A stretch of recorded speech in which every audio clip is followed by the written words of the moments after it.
Dead men tell no tales, but their ships speak volumes. Welcome to the Cursed Compass, where we explore the darkest maritime mysteries. On October 11th, 1775, the crew of the whaling ship Herald was hunting in the frigid waters west of Greenland. Through the freezing fog, a silent, aimlessly drifting ship emerged from the mist. Its sails were shredded, its rigging coated in ice, and no one answered their calls to board. When a boarding party from the Herald descended below deck, they were met by a heavy, unnatural silence. The entire crew, all 28 men, were still aboard. Every single one of them was dead and frozen solid. The lower decks resembled a terrifying museum display. In one cabin, a woman and a young boy lay huddled together under thick blankets, locked in the ice. Nearby, a sailor was found tightly clutching a tinderbox, his hands frozen in a desperate final attempt to spark a fire. In the captain's quarters, the commander sat upright at his desk, his eyes open. His stiff hand was still gripping a pen, suspended exactly over the open pages of his logbook, as if the cold had stopped him mid-sentence. Terrified by the ghostly scene, the boarding party fled back to the Herald, grabbing nothing but the captain's log. When they pried the frozen pages apart, they found the final entry. It was dated November 11, 1762. The frozen crew sitting in the dark beneath them had been dead for 13 years. That final log entry also recorded their last known location, roughly 250 miles north of Utqiagvik, Alaska. The Octavius had been trapped in the ice on the extreme western edge of North America. Yet 13 years later, the Herald found it floating near Greenland on the opposite side of the continent.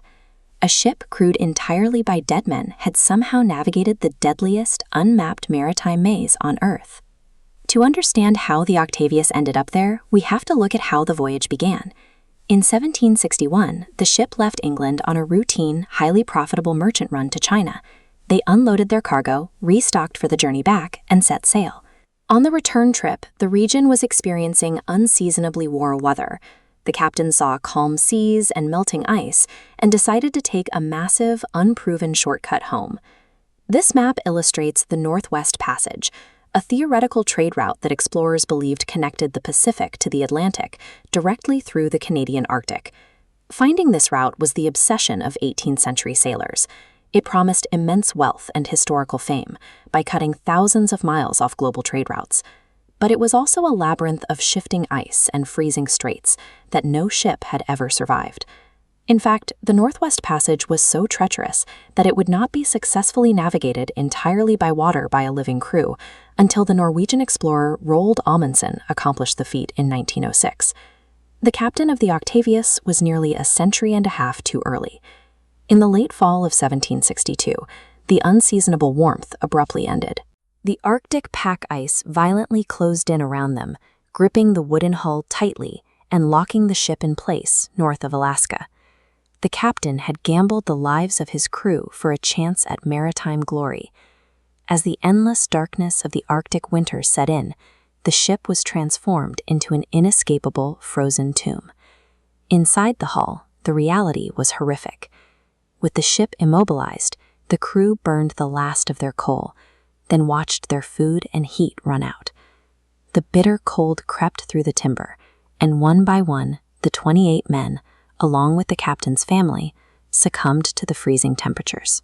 They died surrounded by a desolate, endless expanse of cracked and piled sea ice, completely cut off from the rest of humanity. But looking at this diagram of the Arctic Ocean, we can see the mechanism that kept the ship moving. Beneath the frozen surface, a slow, relentless eastward flow of deep-sea currents constantly pushes giant ice floes across the top of the world. Normally, a wooden ship caught in this drift is crushed into splinters by the grinding crusher of the pack ice, but the Octavius was locked inside a massive, solid block of ice, which acted as a protective shell against the violent collisions around it. Those currents acted like a slow geographic conveyor belt. Millimeter by millimeter, month by month, the ice pushed the trapped ship through the narrow, jagged straits of the Canadian archipelago. It took 13 years to complete the journey.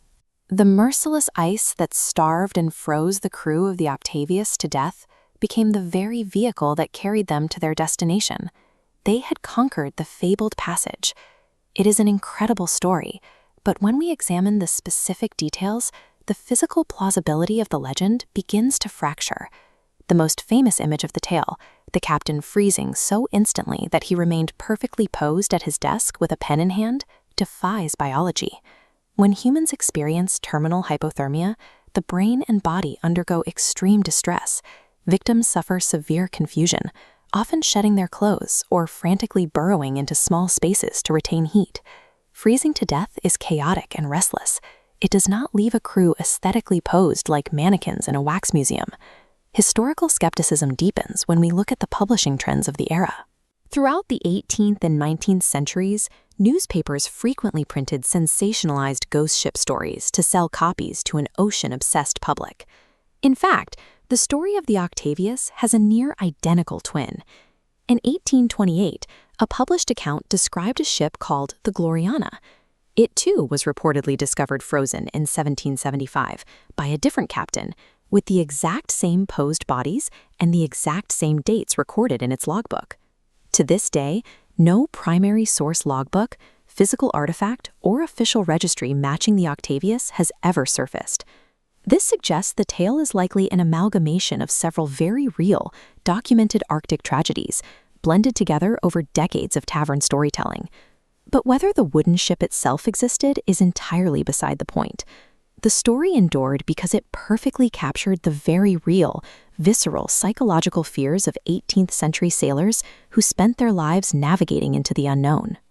According to the legend, after the crew of the Herald fled back to their whaling ship, they refused to ever board the derelict vessel again. Believing the ghost ship to be cursed, they simply abandoned it to the ocean's mercy, watching the Octavius drift away until it vanished. Tales like this were vital to maritime lore.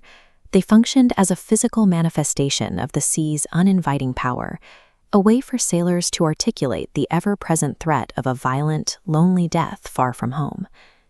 The Octavius remains a stark cautionary tale of human hubris. It serves as a reminder of what happens when ambition meets the unforgiving reality of the Arctic. The sea does not care about human ambition. It easily swallows our grandest expeditions whole. And sometimes, the stories warn us, it keeps the ambitious perfectly preserved in the ice, as a silent warning to anyone who dares to follow.